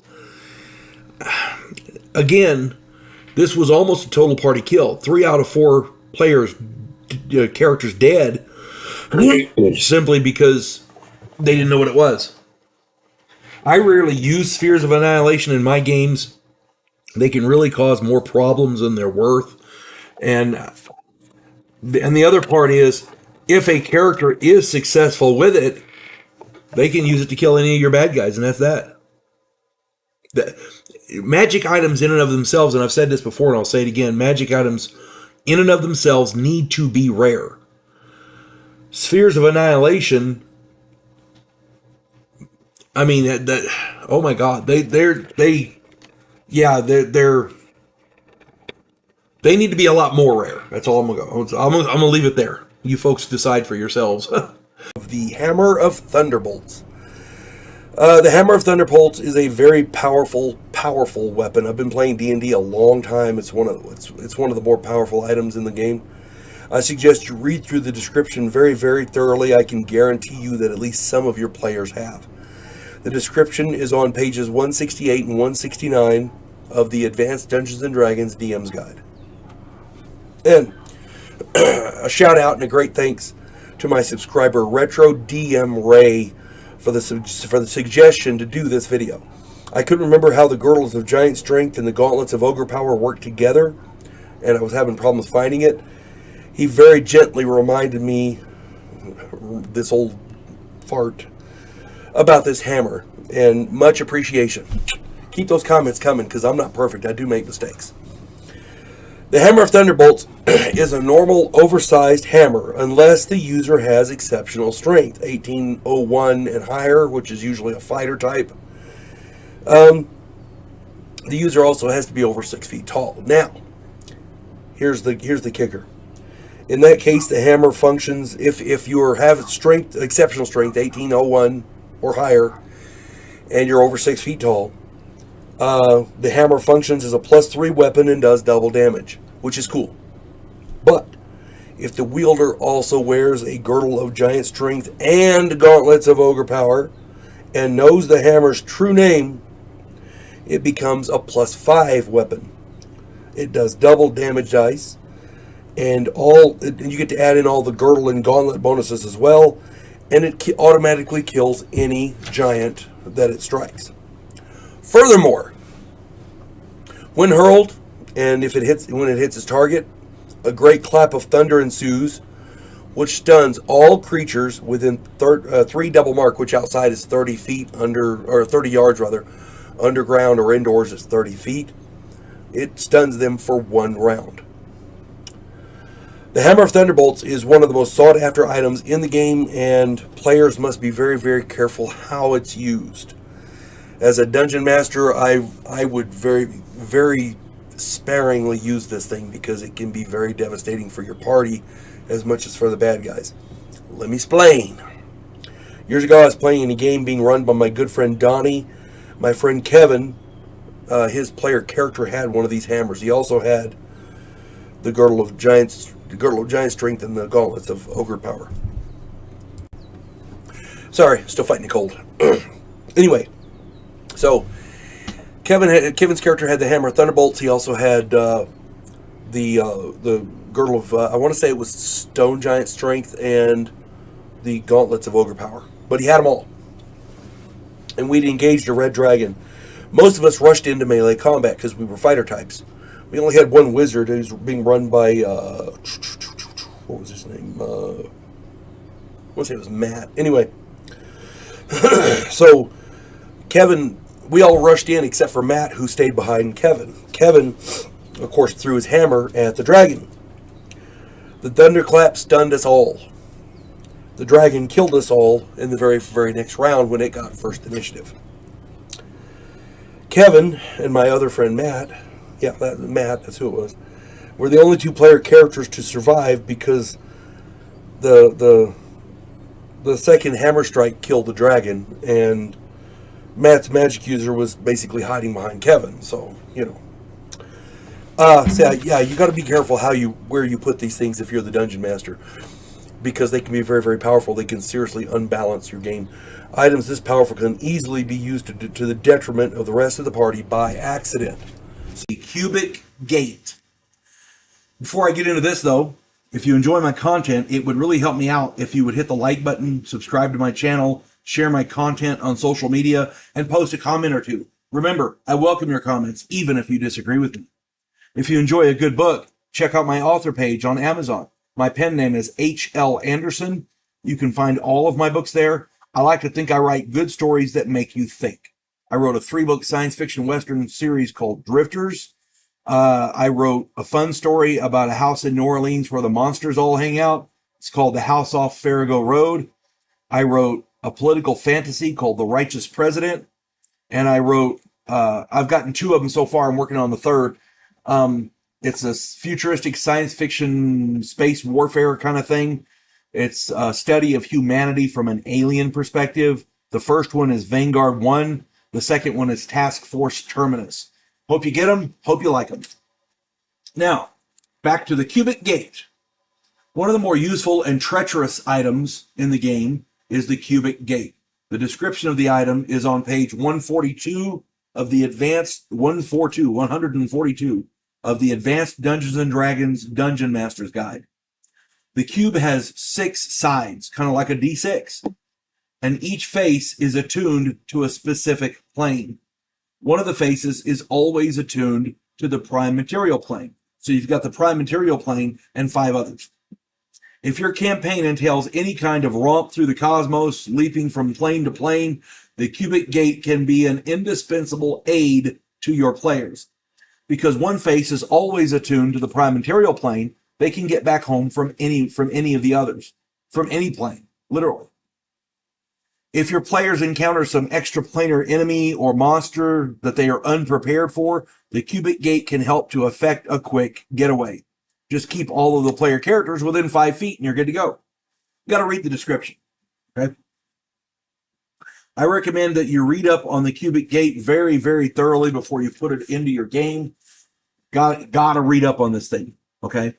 There are 5 sides of the cubic gate yet to be determined, and according to the book, the planes are attuned to the planes that they are attuned to can be chosen by any means desired. If your campaign is a cosmic romp through the planes, I suggest you make at least some of those faces attuned to the planes that would benefit the group. Do not make it the holy grail or the Rosetta Stones of their journey. Some faces of the cube should be to useless or dangerous planes. After all, we wouldn't want to make the player characters feel like they've been handed the keys to the wormhole generator, right? Do that and your players get soft. You don't want that. I also highly recommend that the part of the quest to retrieve the cubic gate be exceedingly difficult. This item is extremely powerful, and any extraplanar entity worth their salt will covet such items. Once in possession of such an item, the player characters will undoubtedly be targeted by very powerful beings and creatures who want it for themselves. Kind of like artifacts. Anybody who gets an artifact, yeah, I may do a video on artifacts next week. I'll do that. Anyway, do not go easy on the player characters. When these creatures show up to try to get it, the player characters have to understand how important and how powerful such items are. Being able to travel from plane to plane with ease is the dream of many devils, demons, daemons, etc. Not to mention powerful wizards and clerics. Not all those who would seek such a device are extraplanar. Some of them just want to go there and get stuff and come back so they can make themselves more powerful. Greed is a hell of a motivator. Years ago, my son found a way to use a cubic gate to save the player character group from a powerful foe. They'd had some seriously bad die rolls. Most of the party was down. He lured the foe away and used the gate to transport both of them to the first plane of hell. Then, in the moment of disorientation for the monster, he ran away and used the gate to return. The monster had no way of getting back. And if you're not familiar with the first plane of hell, that's Tiamat's domain, the 5-headed evil queen of evil dragons. Yeah, she was not happy about that thing being dropped off on her doorstep. That thing just showed up. She had no idea how it got there. She was not happy. Yeah, that monster didn't last. Tiamat is exceedingly nasty. Cubic gates can be a great boon for the party. They can also be very, very dangerous. Play it as such. When a group of player characters gets a hold of an item that is extremely powerful, it's always been my practice to make sure other creatures, extraplanar creatures, powerful denizens of whatever, wherever they are, other people are going to want it. And they'll want to show up and take it. So having a powerful item like that, once word gets out, there's going to be people showing up to get it. They may not all be human. They may not all be denizens of the prime material plane, but somebody's going to want it. That's all I'm saying. It's not just the cubic gate, but the cubic gate is one of them. That's one of the more powerful ones. I recommend you play it as such. Yeah, it can be a boon. It can also be a detriment. So just keep that in mind. Make sure your players understand the dangers associated with it. Because if they don't know, that's another aspect of it. If they don't know which planes it goes to, it could go to a plane that they can't survive on. For example, well, this is the prime material plane, but what does this one do? They boom, and then everybody within 5 feet gets sent to the plane of elemental fire, or the fourth plane of hell, or blah blah blah blah. It could be dangerous. I'm just saying. They got to know which side goes where, They've got to understand that before they use it. So identify and other research is extremely important. Identify might not get that done with this because there are different cubic gates. I'm just saying. They open up the different planes. Anyway, so just keep that in mind. Do your research, read up on it before you put it in your game. Wand of Wonder. In every Dungeons and Dragons world, no matter who the dungeon master is or what the world is like, there are those half-crazy, egomaniacal, power-hungry wizards who dream up schemes and plots to try and control everything. They're generally called bad guys. Towards that end, they also dream up ideas for more magic items that nobody should have. Things so powerful that it literally turns the world topsy-turvy. Then there are those insane magic users with the craziest sense of humor who create magic items that are so unpredictable that they may do more harm than good. Enter the Wand of Wonder. The Wand of Wonder can be found on page 136 of the Advanced Dungeons & Dragons Dungeon Master's Guide. Be sure to read up on this item very, very thoroughly before you use one in your game. If you're the Dungeon Master, you really want to read up on this before you put it in your game. And if you're a player, if your Dungeon Master allows you to read up on it, take that hint too. Read up on it very thoroughly. The Wand of Wonder can be used by any class, and its effects are totally random and unpredictable. When used, it can help, harm, or befuddle the user, and there's no way of controlling it. Anything from a gust of wind to summoning a rhino to growing grass to petrification, and it's all random. Excuse me. I've seen players use one of these as a joke and then and literally turn the party leader into stone. Another player used one out of desperation as he was being attacked by orcs.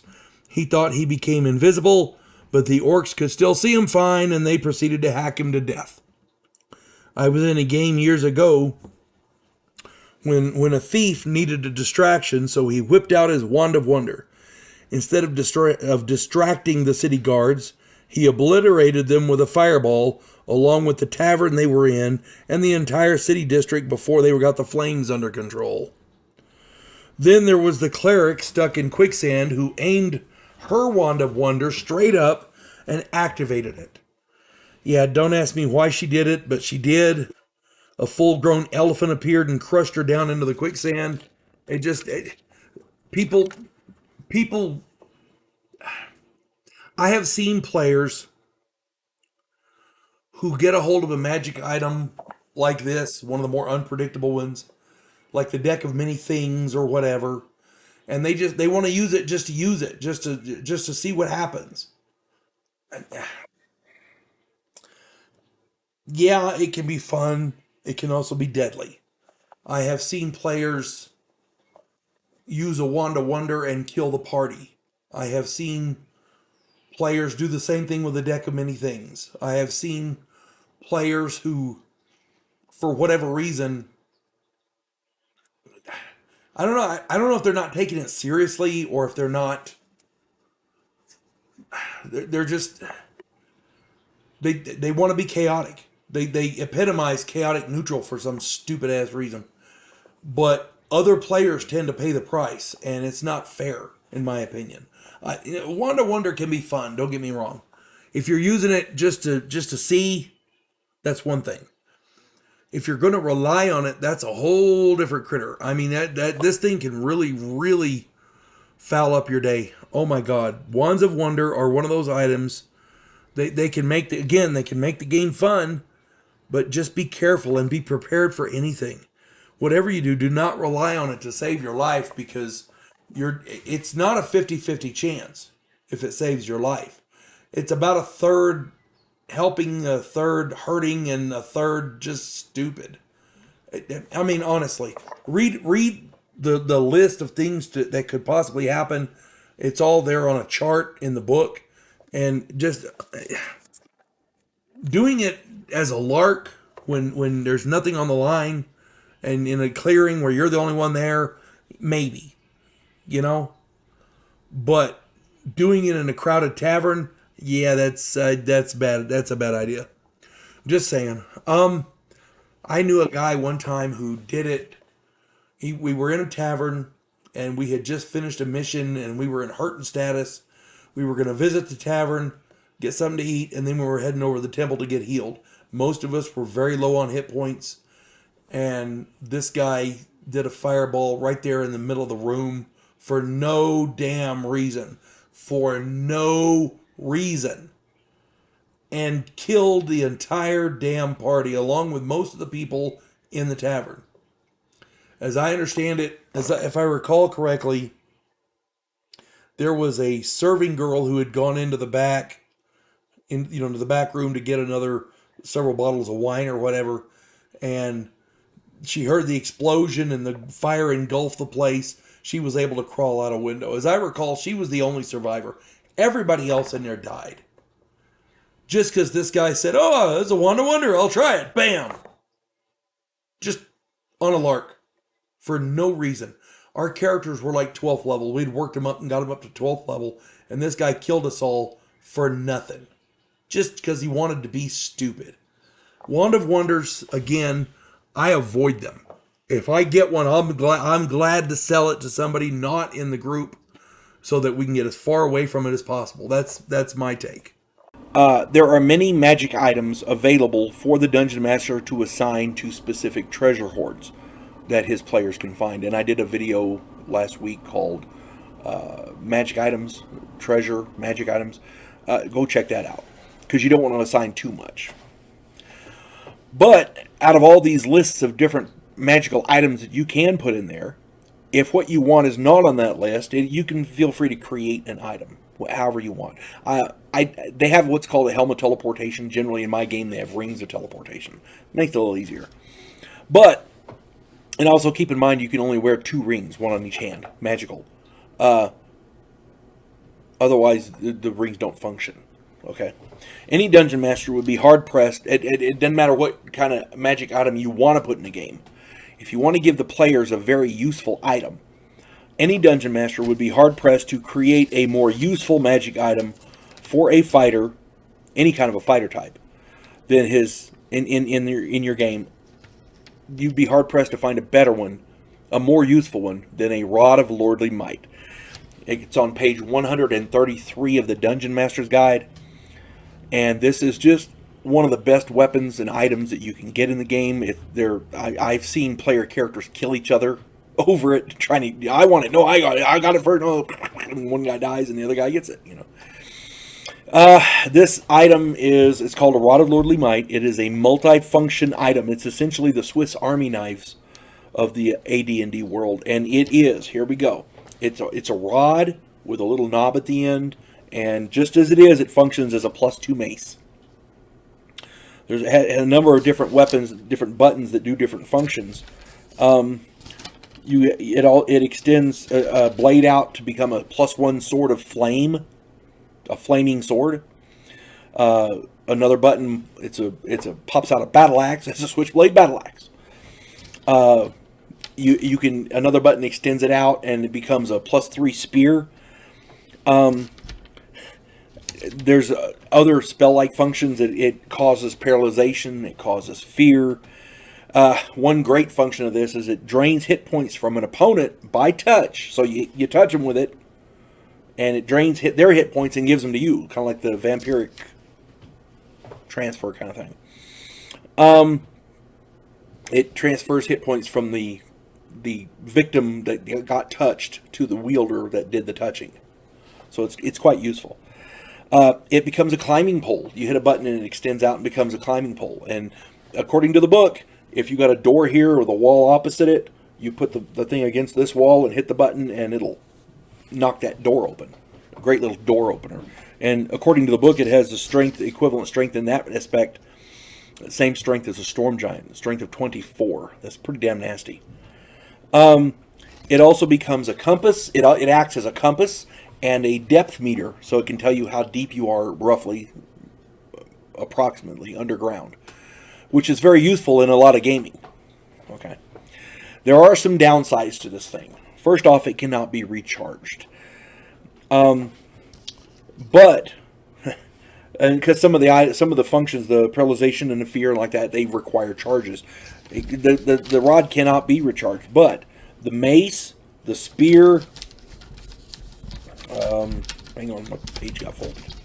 The mace, the spear, the climbing pole, the compass, the depth meter, they all work forever. You got to go to page 133 and read it in the Dungeon Master's Guide to understand it completely. These items, the rods of lordly might, are so very useful that I highly recommend you make these exceedingly rare in your campaign. Like I said, they're such a useful item, and they're so great to have. I've had player characters kill each other trying to, I want it, no, I want it, no, I get it. Boom, boom, boom. One guy dies, the other guy gets it. Him's the breaks. But, and it's going to sound bad in that respect, you cannot stop the player characters because ethically one could conceivably kill the other for it. At any rate, I hope that this video is useful for all you fledgling dungeon masters out there, and even for the newer ones, for the ones not so fledgling. The item that I'm working on now that I'm going to talk about is the Staff of the Magi. Staff of the Magi is on page 134 in the Dungeon Master's Guide, and I suggest you read through this item description very, very thoroughly because I guarantee you your players will. They may already have. This is one of the most potent items in the game. These things are sought after. I've had a number of player characters that I've run that had them.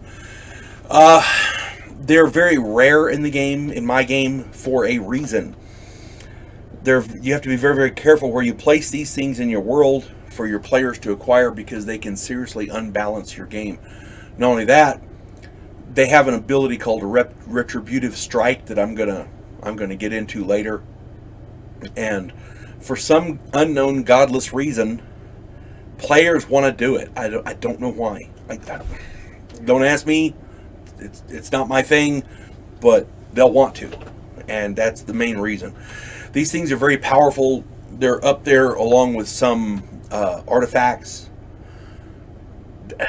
They're very potent items. You got to be very, very careful. A Staff of the Magi has many, many functions. Detect magic, light, knock, enlarge, protection from good or evil, pyrotechnics, web, invisibility, hold portal, dispel magic, fireball, lightning bolt, pass wall, wall of fire, ice storm, whirlwind, conjure elemental, plane travel, telekinesis, and all these cost various number of charges. It gives you a +2 to save on all saving throws versus magic. This staff can be used to absorb magic users' spell energy. It does have a serious limit, so you got to read up on it. But it's used to recharge the staff. Okay, but you got to be very careful because if you absorb too much, it doesn't tell you how much spell energy you're absorbing. It's not like a rod of absorption. This thing just absorbs. If you use the ability, it'll just absorb it, and if you absorb too much, the retributive strike thing happens. So you got to be very, very careful. Just read the description. You'll see what I'm talking about. And this is one of the only 2 items capable of being broken for a retributive strike. And I'm going to get into that right now. Essentially, Possessor says, fuck it, if I'm going out, I'm taking all you bastards with me. And he pulls it out, boom, and he breaks it. It has to be an intentional, stated thing. He breaks the staff explodes in a 3 double mark, which is 30 yards outside, 30 feet inside. Basically, it's a blast radius. The damage of this blast radius is 8 times the number of spell levels of energy, or the number of charges remaining in the staff. For example, if there are 15 charges left, the damage would be 120 points of damage. 15 times 8. 8 times the number of charges left. If there's 10 charges, it'll be 80 points. You see?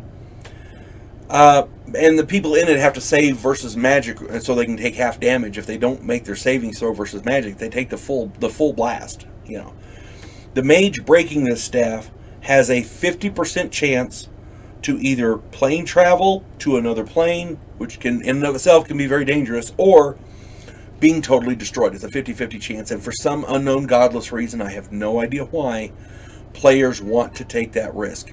I'm not saying that it's a good thing. I'm saying that that's what they do. Don't ask me why. It's like I did a video on the deck of many things. People want to draw all 4 cards. Why? I just want to do it. Okay, And again, this retributive strike is obviously a last act of a desperate man or woman, unless you're a player character who suddenly decides, fuck it, I want to see what it does. Because I've seen that happen. Don't ask me why, but I have. And if the group's all standing there, guess what? They all get zotted with that blast. I'm just saying. I started playing D&D a long time ago. I've been running Dungeons and Dragons since 1979. I've been doing this a long time.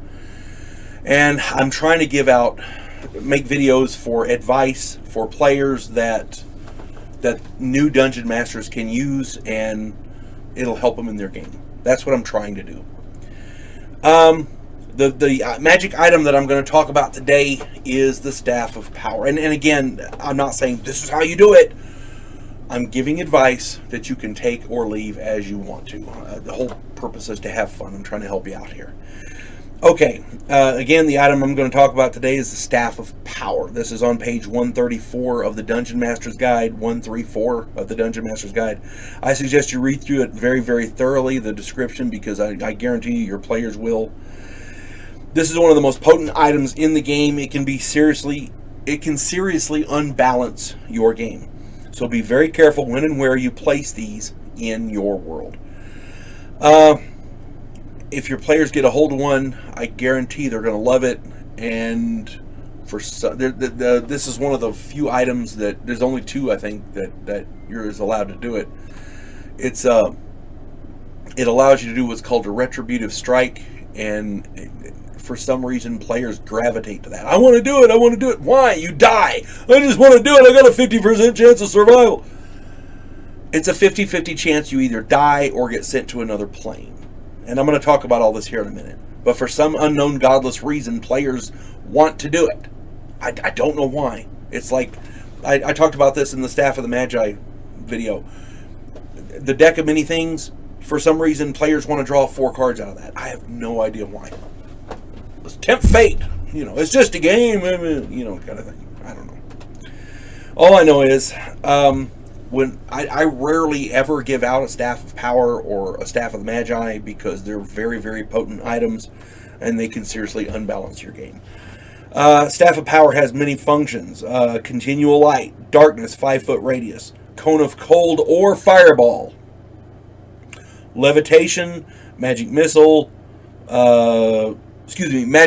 or lightning bolt, ray of enfeeblement, shield, 5-foot radius, globe of invulnerability, paralyzation ray. I mean, all these cost various things, and for this or that, you roll randomly, 50-50 chance for which one is the staff can do, because they sometimes do different things. It also acts as a +2 ring of protection. It acts as a +2 weapon. And if you expend 1 charge, you can actually do double damage with it. You can't do triple for 3, but you can do double for a charge expended. The staff can be recharged. So, these things are exorbitantly powerful. This is also one of the only 2 items that is capable of being broken for a retributive strike. Essentially, the possessor of the staff says, fuck it, if I'm going out, I'm taking you all with me, and he raises the staff and intentionally, and he states it, I'm going to do the retributive strike, and then he breaks it. Okay? Breaking the staff as a retributive strike is terrifying. The staff explodes when it's broken like that in this retributive strike. It's a 3 double mark radius explosion. It's either 30 feet inside or 30 yards outside. And the damage of this blast radius is enormous. It's 8 times the number of charges that are remaining in the staff. So if it has 15 charges left, it'll do 120 points of damage because 15 times 8. If it's got 10 charges, it'll do 80 points. 10 times 8. However many charges are left in the staff, times 8. That's how much damage is blast radius. Players, anybody in there in that radius that gets hit in that blast, they have to save versus magic, or they take full damage. If they make their save, they take half. But it's ridiculous. The mage breaking the staff essentially has a 50% chance of either plane traveling or, to another plane, which can be extremely dangerous because it's a random plane, or being totally destroyed. And if you're totally destroyed, there's no resurrection. So players who think, oh, I'm just going to die, I'll just get resurrected. No, it didn't say dead, it says destroyed. It's a whole different critter. This is obviously the last act of a desperate man or woman, but I have seen players chomp at the bit to do the retributive strike just to see what happens. I've had entire parties wiped out by these things. They're nasty. Be very careful when you hand these things out. They're not meant for everyday use. That's all I'm saying. They're very potent items. They're up there along with some artifacts. There are artifacts that are less powerful than these. Artifacts and relics, and I'm talking about these in general. Okay? I'm not going to talk about any specific one. One of the most exciting aspects of Advanced Dungeons & Dragons is discovering a magic item. Be it a ring, wand, sword, shield, whatever. The AD&D DM's Guide and the Unearthed Arcana list a wealth of such items. Furthermore, there's no rule that the Dungeon Master can't create specific magic items for his or her campaign. Therefore, the quantity, quality, and variety of magic items in the game is almost unlimited.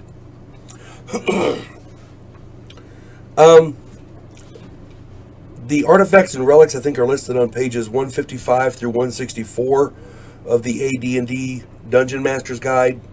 Be sure and read up on them before you decide to put them in your game. These things can seriously unbalance your game. One of the most sought after and prized magic item types is the artifacts and relics. Artifacts and relics are powerful singular items whose origins are usually shrouded in mystery.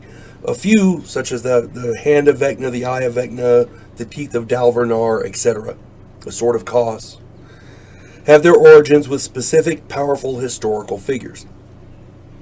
Regardless, when you consider putting one of these items in your campaign, make sure that these items do not throw your game out of balance. If you give an artifact to a character, the rest of the group will not only be envious, but they may resent the new owner. This will sow mistrust and enmity in the group. Such disharmony can destroy a group. If the group is too low level, the artifact will make mincemeat out of monsters or adversaries intended for the lower level group.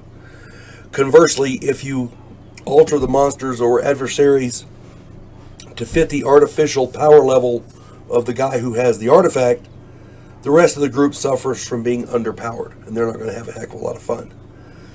Powerful creatures and other entities are drawn to artifacts. If a powerful entity, for example, a demon, a devil, an arch demon or devil, a powerful dragon, whatever, is in the area and senses one of these things, he's going to try to get it. And even if it's a good artifact, he'll still try to get it because he wants to destroy it. He doesn't want it used against him. So what I usually do is use an artifact as an object of a quest that culminates in the destruction of the artifact, a la the One Ring. Using the artifact must be extremely dangerous and or costly, and they usually are. The artifact is usually sought by a powerful bad guy who wants to use the item to perform some foul deed or deeds, like controlling or destroying the world. The person carrying the item should suffer severe ill effects to prompt the group to share the burden. In one campaign years ago, I clued the group into a tidbit of information regarding the Dwarven King, who was one of the nicest and most just rulers in history. This king, who everybody loved, was suddenly gearing up and planning for war with the surface world. And that was so shocking to them because they'd met the man. They're one of the few that one of the group had actually helped him ascend to the throne by uncovering a plot. So this was a personal thing for them. Upon investigating further, it was discovered that the king had come into possession of an artifact called the Axe of the Dwarvish Lords. I used the stats from the Dungeon Master's Guide, but then I added a few. He automatically changes his alignment to lawful evil, and he had an overwhelming desire to rule the world and enslave all other races. Now, those attributes are not included in the description for the Axe of the Dwarvish Lords, but it made for a really great campaign. It really did. Of course, the group was motivated to steal the axe and destroy it, especially the dwarf and the paladin in the group. They were, oh my god, motivated. This campaign was one of the best I ever ran. It took several years in real time and was enjoyable for everyone involved. Everybody had a lot of fun doing this. Dodging dwarven military units who were sent out to find this thing, dwarven paladins who were sent out to find it. And it just, specific servitors of the king were sent out to find this thing. The group had a lot of fun with that one, let me tell you. And they did end up destroying it, and it was just so much fun. Just remember, artifacts are so very powerful that they can easily destroy your campaign. Use them with extreme caution. And this is going to sound bad, but you can't really give one artifact to the group. Because everybody, especially if it's one they're going to keep, because the rest of the group will get jealous and envious of it. And you can't really blame them. So, just be mindful of that. Not everybody's not everybody is as mature as they need to be in the game sometimes. So when you just be mindful. All right.